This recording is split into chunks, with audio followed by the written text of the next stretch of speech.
It shows the power of social media because all I did was ask, and they said, sure, come on, talk about your book. You could have a book up tomorrow.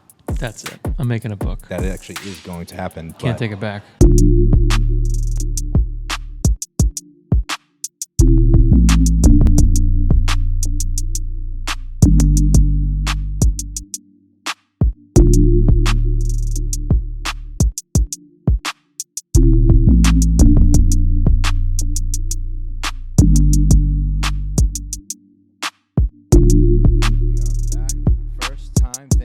Producer Ollie Wick for putting that new intro together for us.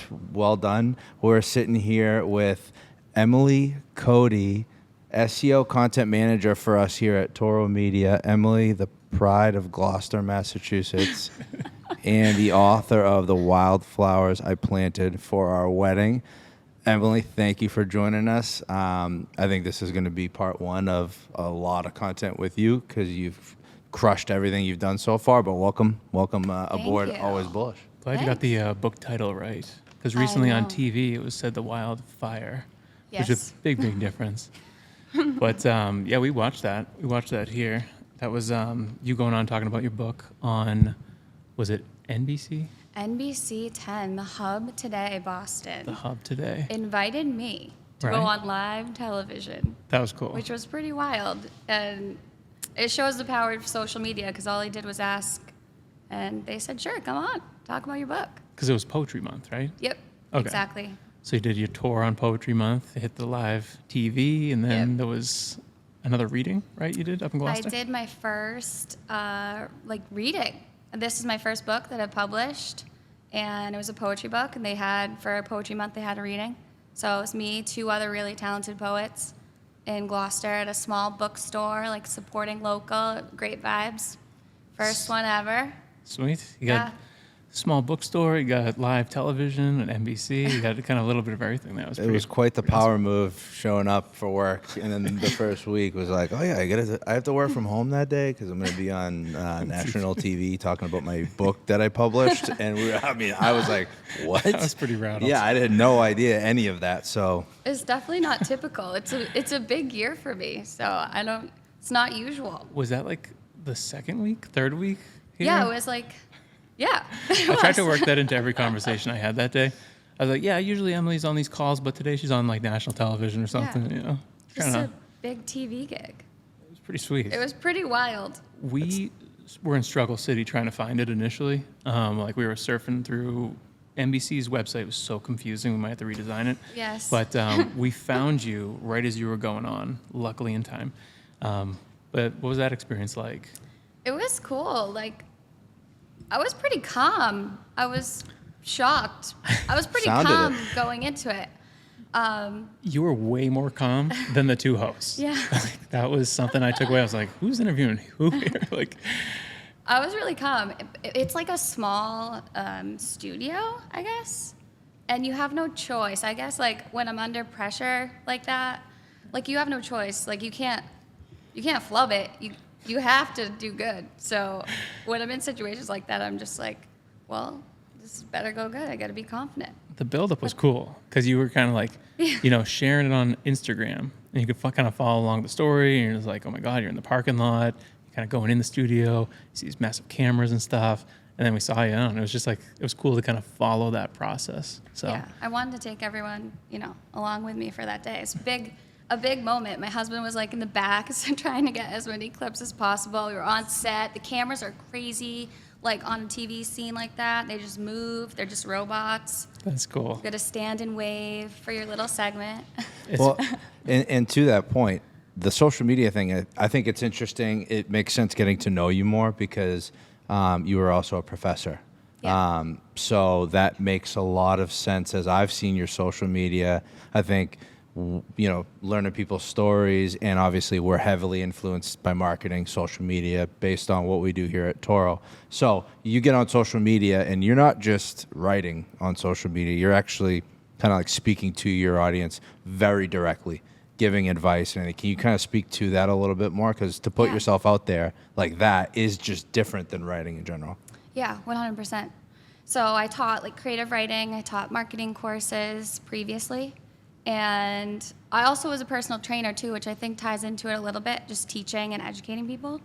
But on social media, the whole like book talk revolution is like huge. And when I was like just getting into creative writing, I wish that that was a thing. Yeah. It was kind of like nerdy to be a writer. I didn't know any other writers. Like we couldn't connect in that way. So after like COVID with book talk, like absolutely dominating the scene, there's a lot of people that I follow that I've like would never have been able to like publish my first book if I didn't like learn this stuff from the book talk community. So it was like a way for me to connect with other writers, but also a way to help For writers. people like me that should read more than I do, can you let the audience know what is book talk? And then that blew up over the COVID scene? Yeah, like during the pandemic, book talk kind of blew up because people were home, people had more time to read. And it's just like a niche community amongst like writers, authors, and readers. Is this like a social group? Yeah. Do you know what this is? Hashtag book talk. I kind of pretended like I did know because I thought I did, but You then after hearing that did? explanation, I'm like, wait, what is this? So yeah, So no, you I see don't. who's being truthful here. I had no idea. I'm like, was like, damn, I'm the go ignorant. on. I'm the Really? ignorant one. book talk. Jeez, you gotta get No. on book talk. I know. Well, What? educate me. Tell our audience that doesn't know. It's just For this those that don't huge- know, which is really embarrassing, can you explain to them? Oh, the audience It's is just like, a hashtag. Can't believe Hashtag book talk. Started on TikTok. There's not really an equivalent on Instagram. I mean, there a little bit. see, that's probably why I fell off. I'm A such little an bit. Instagram person. Yeah, you gotta be on TikTok for book talk. It's kind of the whole thing. But a lot of people on like Goodreads, people that do recommendations of books, I've just seen follow that Goodreads. hashtag book talk. Interesting. And I just think that that in general opened up, like, there's people who are on New York Times bestsellers list, like Stone Maidens, for example, is one author that made it really big because of book talk. And so it's just grown since the pandemic. And some people share tips, some people review books, give their top 10, give like reviews of what they thought of some of the bestsellers. And it's just like a really huge community Got it. that Sounds people like go it. wild in. So someone recently absolutely like blew up a specific book, and it just it was all from TikTok, and I'm Yeah. sure it was on this like book talks, right? Probably. Book talk, Book talk. Yeah. singular. It was a daughter. She was hyping up her dad. Yeah, that's Stone Maidens. That's the one. Yes. Okay, can you Wow. tell us a little bit about that story, maybe? Because So- it blew my mind. Yeah, it's crazy. That's one of my favorite stories. I love him. I'm obsessed. Yeah, it's crazy. So I'm gonna summarize, but father from Vermont, I think it is, author, 14 years, writes a manuscript, sells a couple copies, on Amazon, self-published it, but nothing too much, nothing too crazy. Daughter does a TikTok, hashtags book talk, and it blows up like wildfire. Yeah. Wildfire. Wow. Yeah.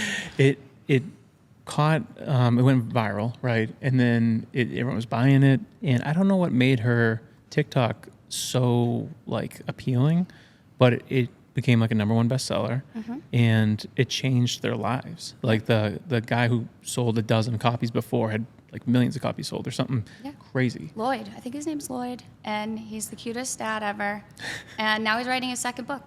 There And you he's go. been like, GMA, all the big players, Times Square, Wow. everything. Yeah. So the power of book talk. The power of social media, the power of book talk, yeah. That's pretty crazy. I remember reading that. That was one of those ones that there's a couple Instagram accounts that's just like feel good accounts. They tell you just a good story every day, and you're like, oh, that's awesome. I remember seeing it on one of those, Yeah. and I was like, good for that guy Yeah. and that daughter. Like, that's a good Absolutely. thing. So what are you trying to do with your social? Like, what's for someone that hasn't seen it, what's the overall message that you're sending and trying to do? Yeah, so on social media, I'm on TikTok, I'm on Instagram, Emily Da Silva Writes. That's my maiden name. And I just try to share tips and tricks. I've taught creative writing in the past, and so I try to share, like, honestly, like, my syllabus is a lot of how I generate my content. That's cool. Just so that anyone can get their hands on it, because I think that, like, it's stuff that I wish that I had. And I'm fortunate that, like, I follow people that share tips that have gotten me to where I'm at.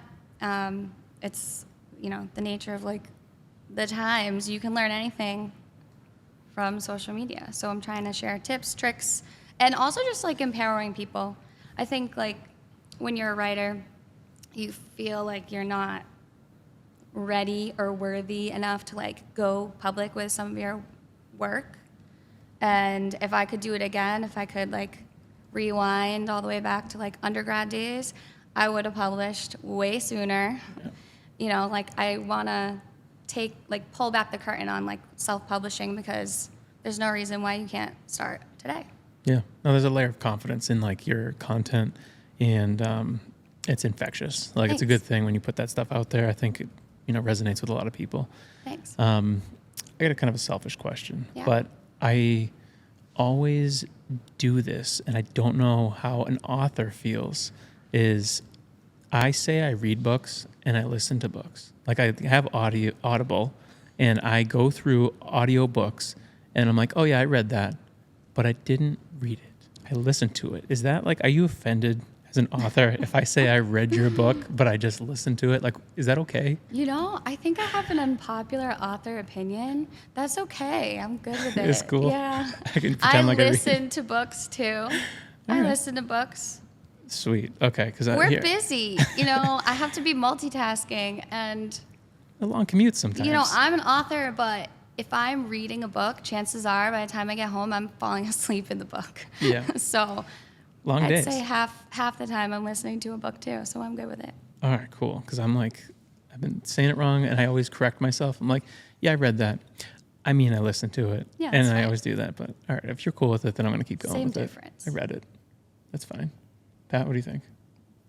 It's kind of like saying you're going to do the 100-mile in May challenge, but then you walk it. I came close.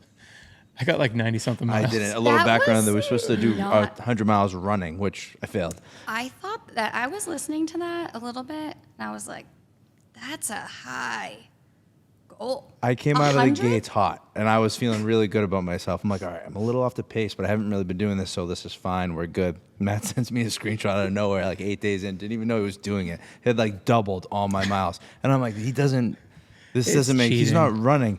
And come to find, It was he was cheating. come to find out he was listening to the books the whole time, Well, meaning he was walking and counting all of He his was counting his daily steps. Well, no, I got the Whoop right on my arm, so it's counting every little thing I do during the day. So I was tallying my totals for the day. It was still moving, right? I was still doing the actual miles, but I was like, not like, okay, I'm going to start tracking now and then go for my run and stop. It was just like, so yeah, it looked impressive maybe, but it was just, me walking around. I really shouldn't say anything. Next 'cause I- time you do a 'cause I- challenge, you'll 'cause have I to failed. clarify the rules. Yeah, Exactly. I failed at it, so it didn't matter. Yeah. But no, that I was actually interested in that because sitting down and reading is not something I've done a lot of. I'm trying to get better at it, especially after working here for the past few years. I feel like there's been a lot of good book suggestions that have kind of like piqued my interest more, because I think part of like growing up is reading can be a little bit of a more boring topic for some people. Yep. But I think it really is about finding what you actually want to read. It's kind of 100%. like from the music side, it's like play what you want when you're trying to practice and learn it, because if you don't, you're not going to stick with it type of deal. Yeah. I feel like it's probably the same with learning. Would you agree with that? Absolutely. Absolutely.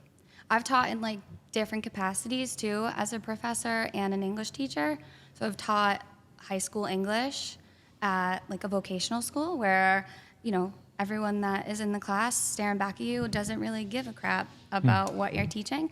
And then I've taught creative writing to a class of students that want to be there. So finding your interest is really important, like in those situations. I encouraged all my students, like at that vocational school, like pick something you like, because I'm not going to be able to force you to read about, something that doesn't motivate or get you excited about. Yeah, it's something you need the reps too.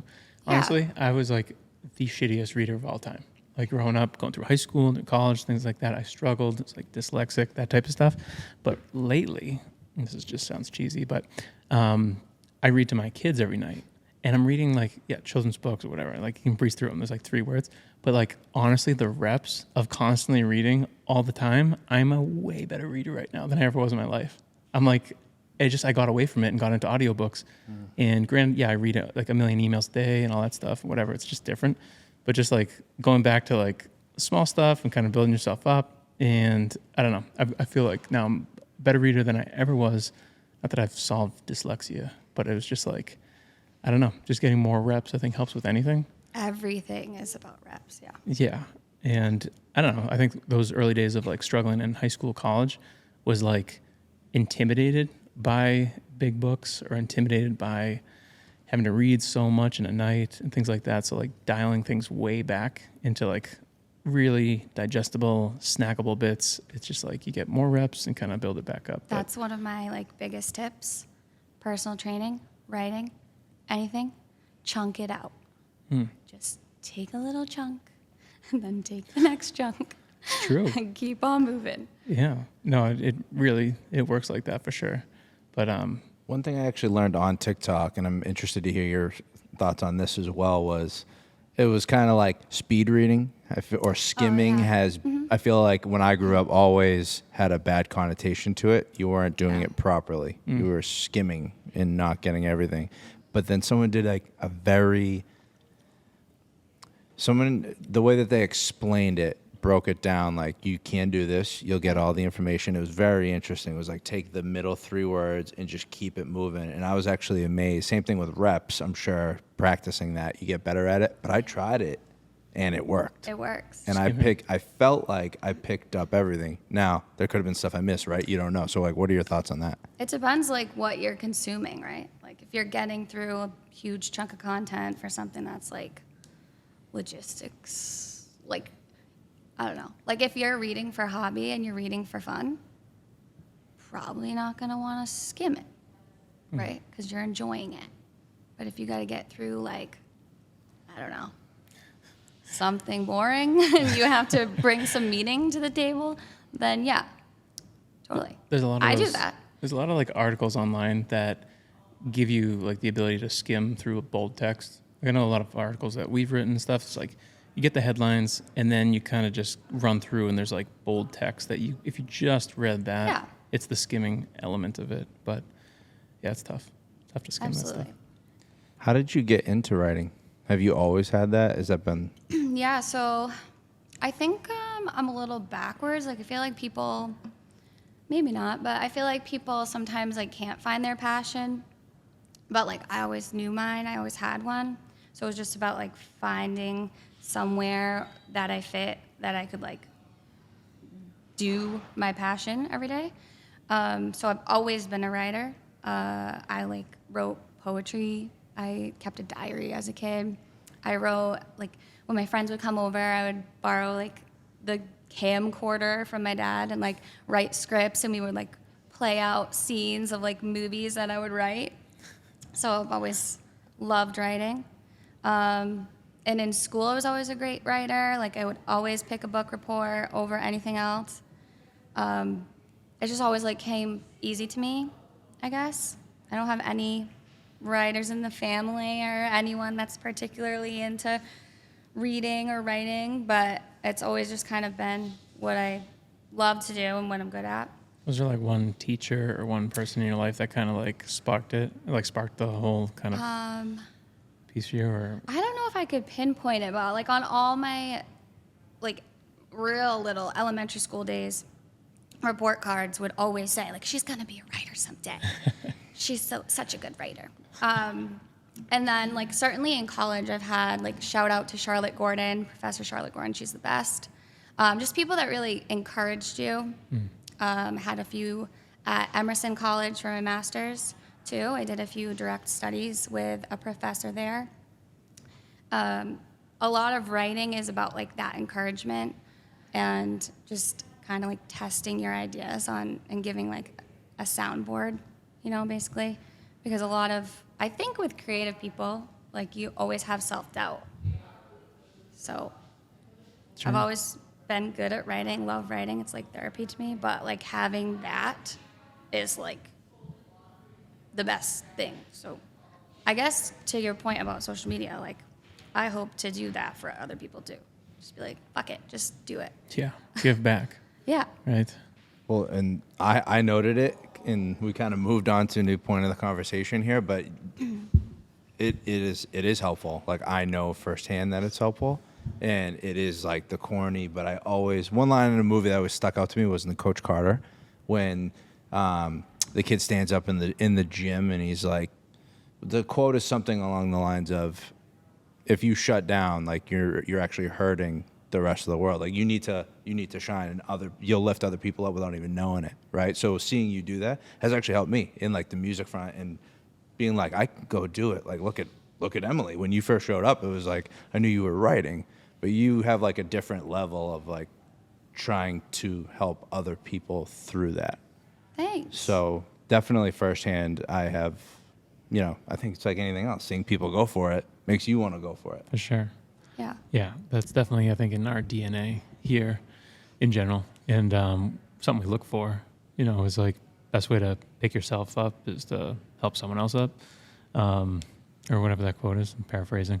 But there's something along those lines that, you always try to give more than you take, for sure.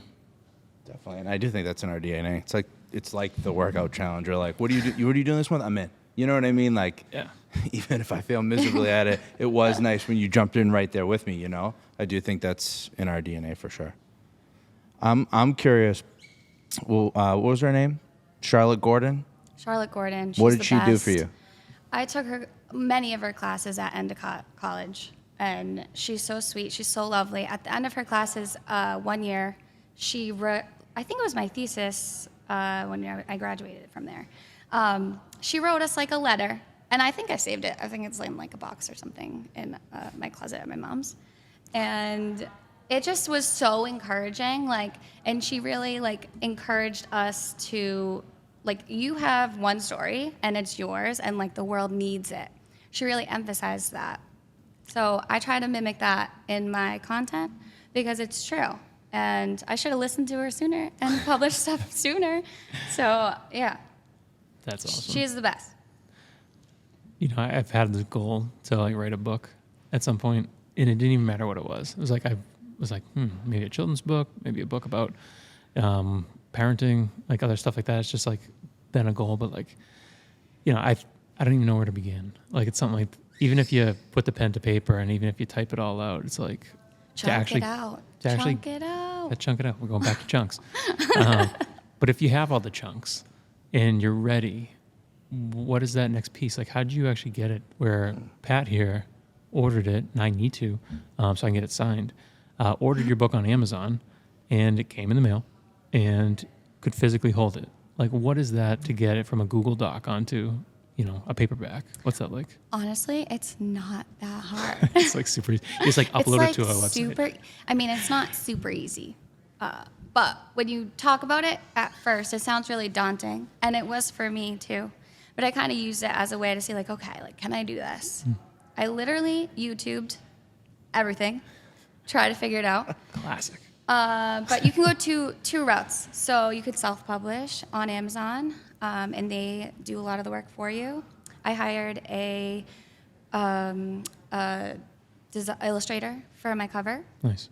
On Upwork, and they turn that around, right dimensions, it's all on there. Amazon KDP, everything you need is on there. Huh. Once I had that, I watched more YouTube videos of how to format my Google Doc so that Amazon would accept the upload. Once you do that, you hit a really scary button, and it's up there. The big launch button. That's awesome. And it's so easy. You could have a book up tomorrow. That's it. I'm making a book. We're doing it. I start with a children's book, but I'm going to do it. If it's that easy, let's go for it. What should it be about? What do you think? Well, I was going to say it's June 1st, 2023. I didn't know you wanted to write a book. It's a challenge. There you So go. I feel like that Do is it. now out it's out in the open now. So I feel like that actually is going to happen. Can't But take it back. You All can't right. you can't take it back. And I feel like, again, being here, it could and will happen. Yeah. Has to know. But that is, it's in the universe. it's in the universe. But you're a published author. Yeah, that's I mean, that so has to be cool. really cool just to hear. That's so cool. I'm like immortalized now because my book's in the world. And nobody can take it away. Right. Nope. Nope. Never. That was one of the coolest things where like I'm gonna go find your link and share it, and you know that's just must be a good feeling to get on something that's like Amazon, right? The Yeah. biggest e-commerce website in the world. To be like, yep, you can find me on there. You can find me on there. To answer your question about what your book should be about, Yeah, what's it though, gonna be? could go down a lot of different directions here. But Just run this by Emily. She gives the thumbs up, and we're good. Yeah, I'll approve. I would I'll take approve. like, as best you can, probably the top 5 worst interactions you've had in business with people and how you've handled it. Because if you're a master at one thing, it's being ice cold, cool as a cucumber, and how you handle those situations is definitely something I have. I try to block those out. I've been like, what would Matt do in this situation right now? Because I want to lose my mind. So that would be like a good. The answer is a self-help book because that's what you read. You listen to them, even like when you're working out and stuff. So Yeah, that which is I feel like borderline psychopath. yeah. Well, I do you're that probably too. a borderline. You listen to it I'm a weirdo too. Yeah. Yeah. while you work out. You listen to Yeah, like the 4-hour work week while I'm like deadlifting makes no sense. Yeah, I remember getting so much shit for that because I was doing the same thing. Yeah. I don't forget which book it was. No 'cause- one needs to know. Yeah. But like, how do you like? You're supposed to get pumped up. No. Not listen to Tim Ferriss. I'm like trying to get ahead at any second, like whatever. Same. That's what it's all about. But I think that's the move. Cool. You got to write what you know. Exactly. Like- Good point. We got to chunk this thing out. Yes. I mean, I checking. could list these. I could list the moments off for sure, really, really quick. But that would be an interesting overall business perspective, marketing side, dealing with difficult situations, how you deal with it, why you deal with it a certain way. You know, things you've gone through to put you in that position. That actually would be pretty interesting. Cool. Well, Chapters with like actionable steps at the end of each chapter, the way Jocko, I think, does it. just chunks it. Did you read that one or listen to Jocko's that one? is that the guy who does all the supplements? Big. He's like into everything. Jocko. I think so. I think so too. Yeah. I didn't read his book specifically. He probably has many. I forget the name of it. If it's the guy I'm thinking of, he makes the worst tasting athletic greens supplement of all time. It's disgusting. Oh no. I was into that because, like, I mentioned Tim Ferriss, 4-Hour Work Yeah. Week. He's really behind athletic greens, like all about that. It was delicious, super expensive. So Yeah. I went to the Jocko version of it, and it was just like best tasting, athletic greens thing in the morning, and it tastes like shit. It Yeah. was so gross. Had to move on. Ghost Greens is good. Okay. You Not can't th- skimp on the greens. No, sorry. But this is more into your personal training side here, which Yeah, I that like can that. be another podcast. Yeah, we're gonna have to tap into that. So well rounded, all these different things. So episode 2, maybe we get into the Yeah. athletic side And- or AI, because I want to open that up, but not now. So I think that's maybe a part 2. I was going to say, I think this is a great part 1 so that the audience gets to know you and starts really rounding out the personalities behind Torro. I think I'm really excited for that. We just have so many amazing people here now. It's crazy how many, but it's really cool. So I think that this was a really good part 1, and also to get it more on part 2 to get more into like actually what you're doing here 9 to 5. We'll get into the weeds. Let's Yeah. do We'll get it. into the weeds. And we'll give Ollie a mic next time. And we'll give Ollie a mic. Exactly. Wick is what you'll know him by very shortly. Wick, I like Wick. that. Producer Wick Everyone will has have a mic. good nicknames. I need a nickname. So it's Emily De Silva Writes on social media, and go check out the wildflowers I planted for our wedding on Amazon. Emily, Thank you. That's thanks for fun. coming on. Thanks.